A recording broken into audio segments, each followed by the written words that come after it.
কফিতে হারিয়ে যায় শরীরের ক্লান্তি কিংবা অবসাদ, নিমিষেই চাঙ্গা করে তোলে শরীর ও মন। উন্নতি ঘটে মানসিক শক্তির। তবে সেই কফি যদি হয় স্বাস্থ্য ঝুঁকির কারণ,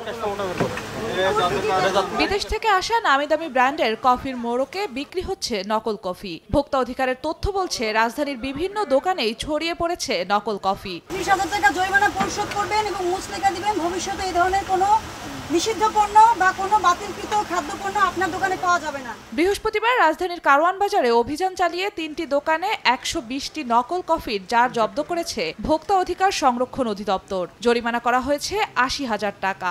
ভোক্তা অধিকার সংরক্ষণ আইন অনুযায়ী জরিমানা করা হয়েছে, সতর্ক করা হয়েছে এবং এই কফিগুলোর উৎস কোথায় সে তথ্য আমরা সংগ্রহ করেছি।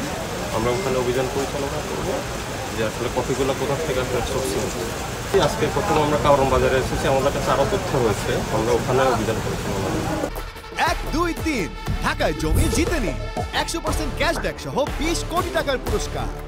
ছড়িয়ে পড়া নকল কফি কেনা থেকে বিরত থাকতে বিভিন্ন পরামর্শ দেয় সংস্থাটি। জিএসটি সিল থাকবে, মানে মোড়কে বাংলা লেখা থাকবে, যাবতীয় তথ্য ইনফরমেশন থাকবে, স্পষ্টভাবে আমাদের উল্লেখ থাকবে। কিন্তু নকল যে প্রোডাক্টগুলো আমরা দেখেছি এদের মোড়কে কিন্তু কোনো বাংলা তথ্য বা জিএসটি এর কোনো লোগো সিল এগুলো নেই। শীঘ্রই নকল কফি তৈরির আস্তানা খুঁজে বের করে দোষীদের আইনের আওতায় আনার আশ্বাস দেয়া হয় অভিযান শেষে।